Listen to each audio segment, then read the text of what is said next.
Hello बच्चों, शुरू करते हैं आज का क्लास। आज हम लोग पढ़ने वाले हैं 9th क्लास का मैथ चैप्टर 1 नंबर सिस्टम। शुरू करते हैं नंबर सिस्टम, या इसी को कहा जाता है संख्या पद्धति। संख्या पद्धति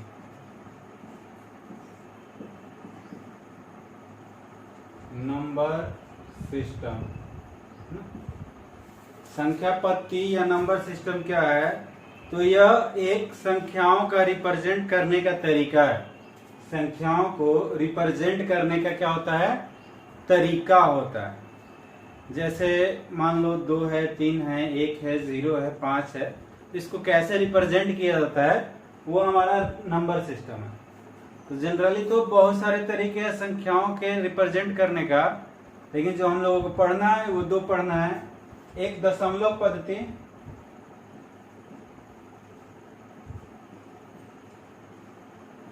एक दशमलव पद्धति या डेसिमल सिस्टम इसको बोला जाता है।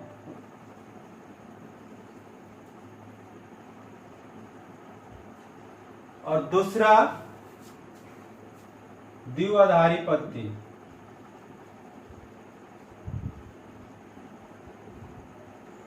द्विआधारी पद्धति या बाइनरी सिस्टम इसको बोला जाता है।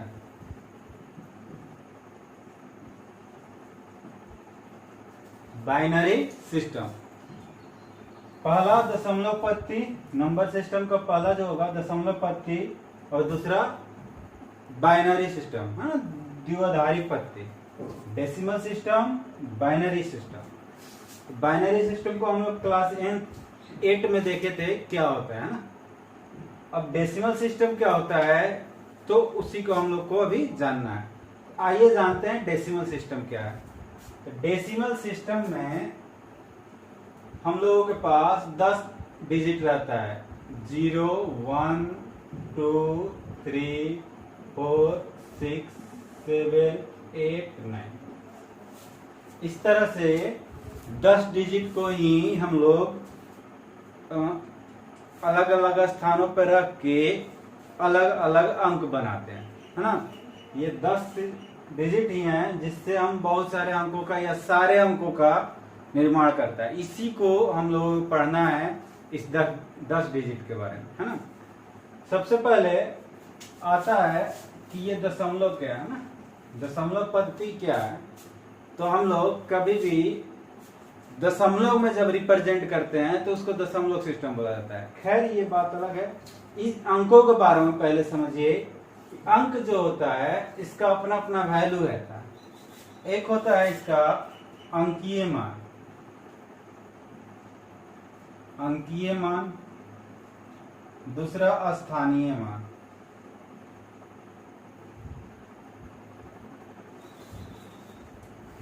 इसका 2 वैल्यू, 2 मान होगा। एक अंकीय मान, इसको फेस वैल्यू भी बोला जाता है। स्थानीय मान प्लेस वैल्यू बोला जाता है ना। इसको बोला जाएगा फेस वैल्यू, इसको बोला जाएगा प्लेस वैल्यू। ठीक है, ये 2 तरह से होते हैं। तो अंकीय मान क्या होता है? तो जितना ये अंक है उसका अंकीय मान उतना ही होता है ना। ये अंक जितना भी है उसका अंकीय मान उतना ही होगा। जैसे 0 है तो 0 का अंकीय मान 0 ही होगा। 1 है तो 1 का अंकीय मान 1 ही होगा। 2 है, 2 का अंकीय मान 2 ही होगा। 3 का 3 ही होगा। 4 का 4 ही होगा। 5, 6 जो भी है सबका उतना ही अंकीय मान होगा। यहाँ पे 5, 6 है ना। अब आता है स्थानीय मान। तो स्थानीय मान स्थान के हिसाब से चेंज होते रहता है। देखते हैं क्या होता है स्थानीय मान।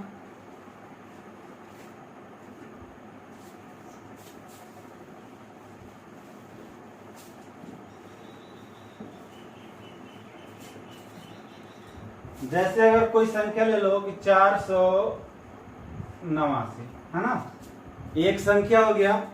अगर हम इसमें पूछ ले कि 9 का अंकीय मान क्या होगा, इसमें 9 का अंकीय मान क्या होगा,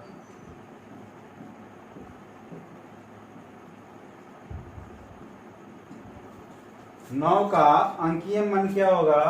तो आपको पता होगा कि किसी भी संख्या का अंकीय मान क्या होता है? 9 ही होगा। 9 है तो अंकीय मान क्या हो जाएगा? 9 हो जाएगा। अगर हम इस में पूछ ले कि 8 का अंकीय मान क्या होगा, तो 8 है तो 8 का अंकीय मान 8 ही होगा, है ना? 8 का अंकीय मान 8 ही होगा। लेकिन अगर हम 8 का स्थानीय मान पूछ लें कि स्थानीय मान क्या होगा, स्थानीय मान क्या होगा, तो आपको पता होना चाहिए कि इसका स्थानीय मान क्या होगा। 8th क्लास में पढ़े होंगे या 7th में पढ़े होंगे कि इधर से हम देखते हैं कि किस स्थान पे है, किस पे है? इकाई दहाई। तो हम लोग इसमें क्या करते हैं, दहाई स्थान पे है तो 10 से गुना कर लेते हैं और ये 80 हो जाता है। ठीक है। इसी में अगर 9 का स्थानीय मान पूछता तो 9 इकाई स्थान पे है तो 9 में 1 से गुना कर लेते इकाई से, तो ये 9। ठीक है। अगर हम 4 की बात करें, 4 का अंकीय मान तो 4, लेकिन स्थानीय मान निकालना हो तो क्या हो जाएगा? इकाई दहाई सैकड़ा। 4 किस स्थान पे है? सैकड़ा के स्थान पर, तो इसका स्थानीय मान कितना हो जाएगा? 400 हो जाएगा। तो ये था इन नंबर्स का वैल्यू। एक आप देखिए, एक वैल्यू ऐसा होता है जिसको बोलते हैं प्लेस वैल्यू, जो प्लेस के हिसाब से चेंज हो रहा है। यही 4 अगर यहाँ होता तो इसका प्लेस वैल्यू 1 हो जाता, यहाँ होता तो 40 हो जाता, और यहाँ है तो 400 हो रहा है ना? और एक होता अंकीय मान, 4 है तो उसका अंकीय मान किसी भी स्थान पर ले जाकर रख दो, वो 4 ही कहलाएगा। इतना तो दिक्कत नहीं होना चाहिए। अब चलते हैं डेसिमल में, है ना?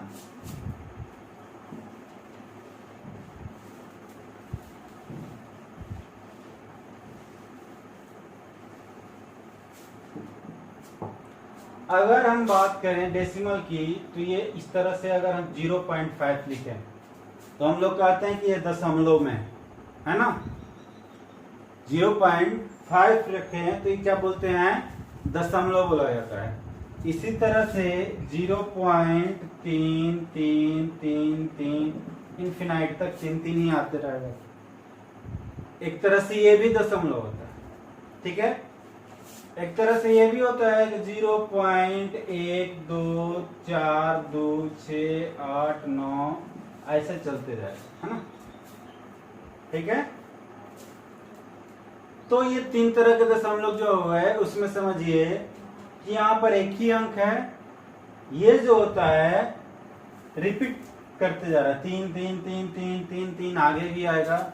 यहाँ पर रिपीट नहीं है, 1 आ रहा है, 2 आ रहा है, 4 आ रहा है, 6 आ रहा है, 2 आ रहा है, 6 आ रहा है, 2 आ रहा है, 9 आ रहा है, ऐसे कुछ भी आएगा, आगे पता नहीं है क्या।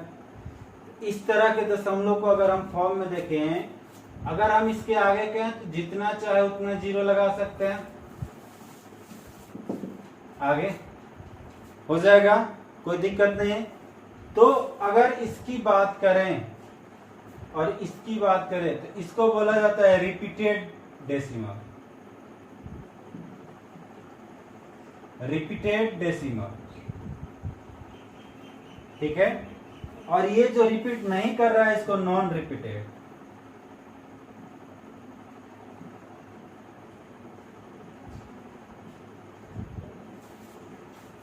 एक रिपीटेड और एक नॉन रिपीटेड। रिपीटेड का मतलब ये हुआ शांत दशमलव, और ये हो जाएगा अशांत दशमलव। ठीक है। एक शांत है और एक अशांत। इसको हम लोग किसी रूप में तोड़ सकते हैं, हम लोगों को पता होगा कि ये तोड़ सकते हैं। देखिए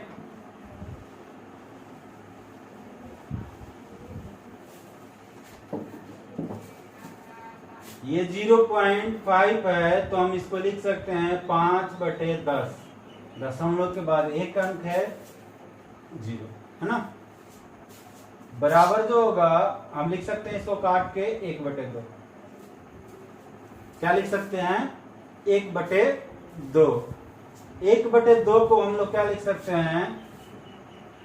मान लो ऊपर p है नीचे q है, ऊपर वाले पार्ट को P से डिनोट किए, नीचे वाले को Q से। आप देख रहे हैं Q बराबर 0 नहीं है, तो ये क्या है, P बटे Q के रूप में। और इसे क्या कहा जाता है, परिमेय संख्या।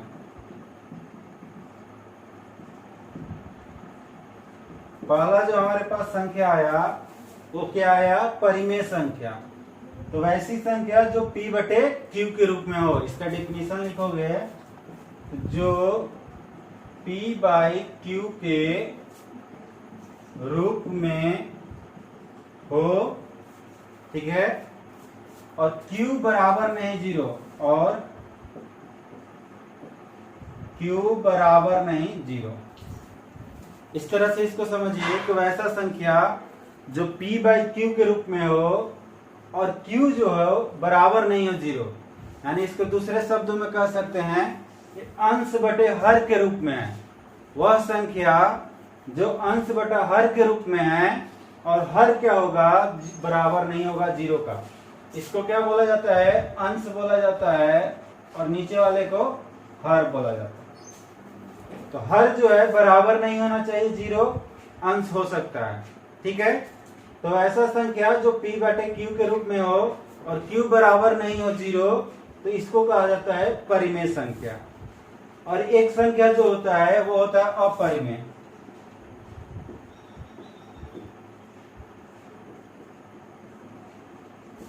अपरिमेय संख्या क्या होगा, तो ऐसा संख्या जो P बाई Q के रूप में न हो, वैसा संख्या जो P बाई Q के रूप में न हो, ठीक है। अगर इसका उदाहरण ले लो तो 1/2, 3/2, 1, 4, 0, है ना, 22/7, इस तरह से इसका उदाहरण हो जाएगा। ये सब जो है P बाई Q के रूप में है। हम आगे बताएंगे कैसे। इसको अगर समझा जाए तो जैसे √2, √3, √5, √6 ऐसे, ये कभी P बाई Q के रूप में नहीं हो सकता। तो इस तरह की संख्या को बोला जाएगा अपरिमेय संख्या। अभी हम लोगों ने क्या जाना, परिमेय संख्या और अपरिमेय संख्या। दो संख्या हम लोगों ने देखा, एक P बटे Q के रूप में और Q बराबर नहीं 0, दूसरा P बटे Q के रूप में ना हो और √2, √3, √5, √6 इस तरह से, ठीक। आगे चलते हैं। ऐसे पूरे 9th क्लास में जो नंबर सिस्टम पढ़ना है, परिमेय संख्या और अपरिमेय संख्या के बारे में ही पढ़ना है। इसका जोड़ कैसे होगा, गुना कैसे होगा, भागा कैसे होगा। लेकिन कुछ संख्या और है जिसको हम लोग देखेंगे।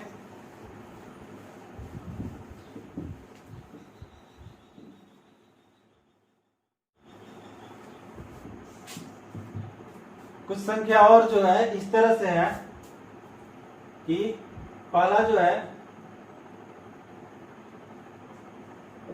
वास्तविक संख्या,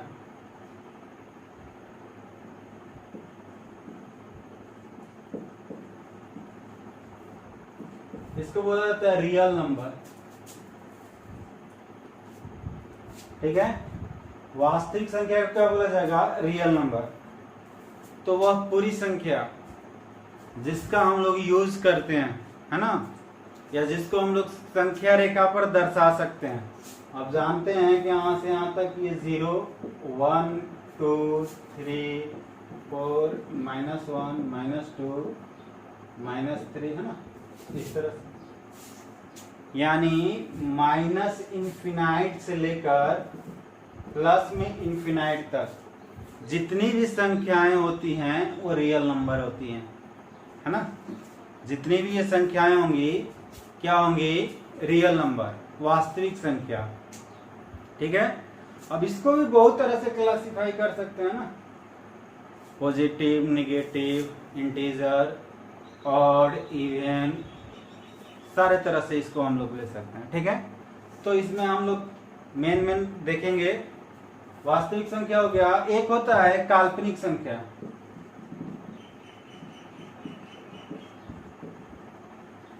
काल्पनिक संख्या मतलब इमेजिनरी नंबर।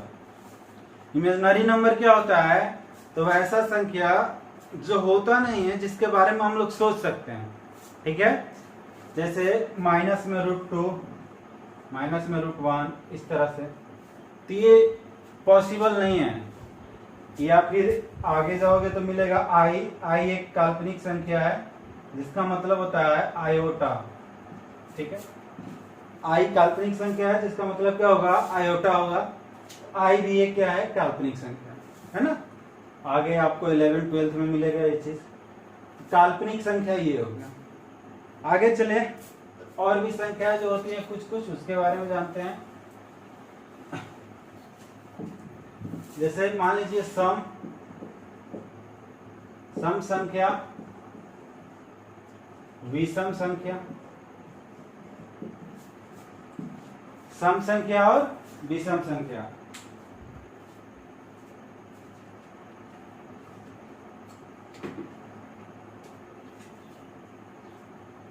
सम संख्या क्या होता है, तो वैसा संख्या जिसके इकाई स्थान पर क्या हो, 0, 2, 4, 6, 8, है ना। वैसा संख्या जिसके इकाई स्थान पर क्या हो, 0 हो, 2 हो, 4 हो, 6 हो, 8 हो, तो क्या होगा, सम संख्या होगा। विषम संख्या क्या होगा, तो वैसा संख्या जिसके इकाई स्थान पर 1, 3, 5, 7, 9, ठीक है। देख लीजिए, सम संख्या वैसा संख्या जिसके इकाई स्थान पर 0, 2, 4, 6, 8। अब विषम संख्या 1, 3, 5, 7, 9। सम संख्या मतलब इवन नंबर, इवन नंबर। जैसे में एग्जाम्पल की अगर बात करें तो देख लीजिए 10, 12, 24, इस तरह से ले लीजिए, हो जाएगा, है ना। बहुत सारा हो सकता है। किसी भी संख्या के लास्ट में 2 लगा दो तो वो सम संख्या होगा, 0 लगा दो तो वो सम संख्या हो जाएगा, 4 लगा दो तो सम संख्या हो जाएगा, 8 लगा दो तो सम संख्या हो जाएगा। विषम संख्या की अगर हम बात करें तो इसको बोला जाता है ऑड नंबर, ठीक है। ऑड नंबर जैसे 11, है ना, 23, 35, 47, 59, इस तरह से, है ना। और भी तो ये 2 संख्या और हमको मिला, सम और विषम। और भी हो सकते हैं, देखिए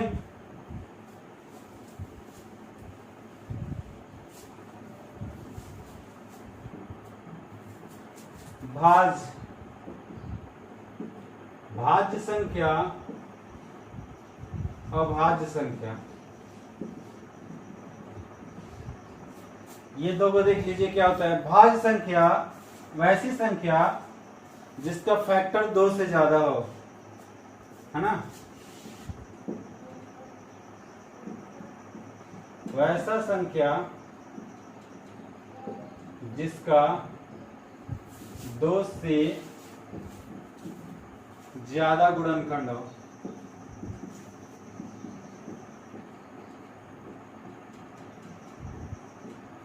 ठीक है।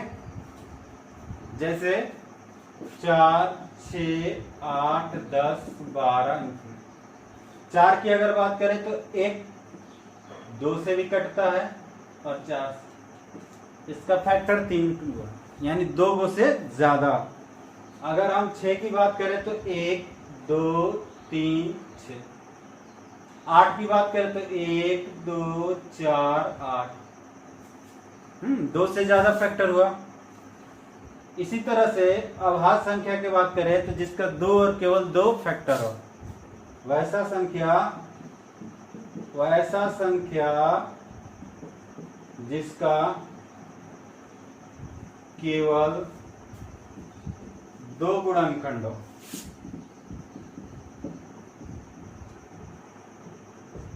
क्या हो, केवल 2 गुणनखंड हो।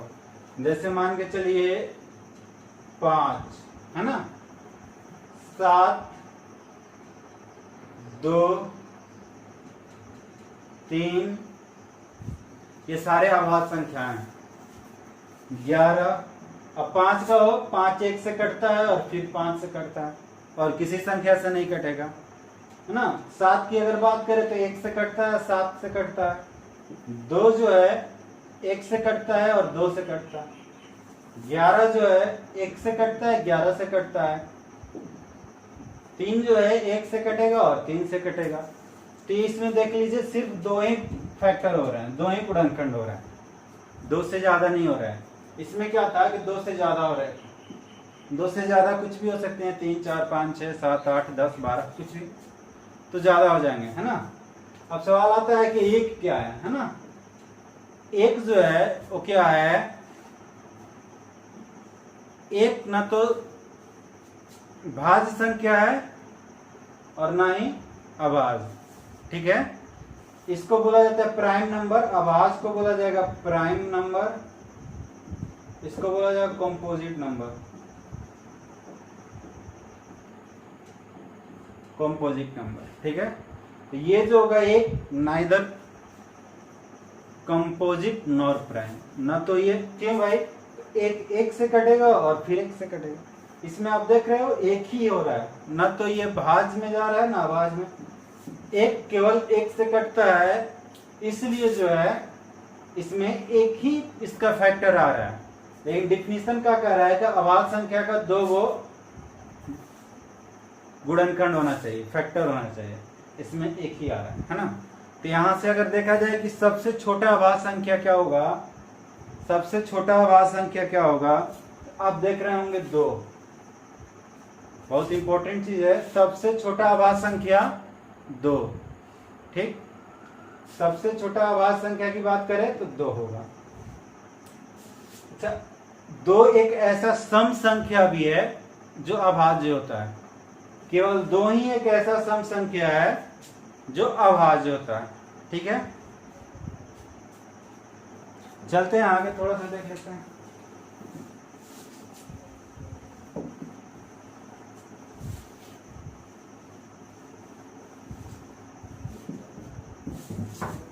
पहले हम लोगों को 1 2 3 4 और इनफिनाइट तक पता था, लेकिन 0 का खोज हुआ तो 0 1 2 3 4 और इनफिनाइट तक। इसको बोला जाता है सेट ऑफ नेचुरल नंबर, है ना, प्राकृत संख्या का समूह।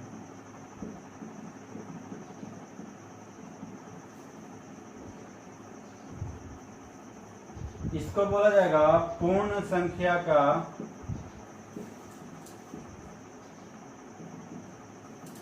समूह। इसको बोला जाता है सेट ऑफ होल नंबर, इसको बोला जाएगा set of natural number, set of natural number, ठीक है। जो संख्या 1 से शुरू करके लास्ट तक चली जाए उसको बोला जाएगा प्राकृत संख्या, और जो संख्या 0 से शुरू कर लास्ट तक चला जाए उसको बोला जाएगा पूर्ण संख्या, ठीक है। इस तरह से आज हम लोगों ने कुछ संख्याओं के बारे में देखा। नेक्स्ट क्लास में हम लोग ओनली परिमेय संख्या और अपरिमेय संख्या के बारे में पढ़ेंगे। तब तक के लिए धन्यवाद।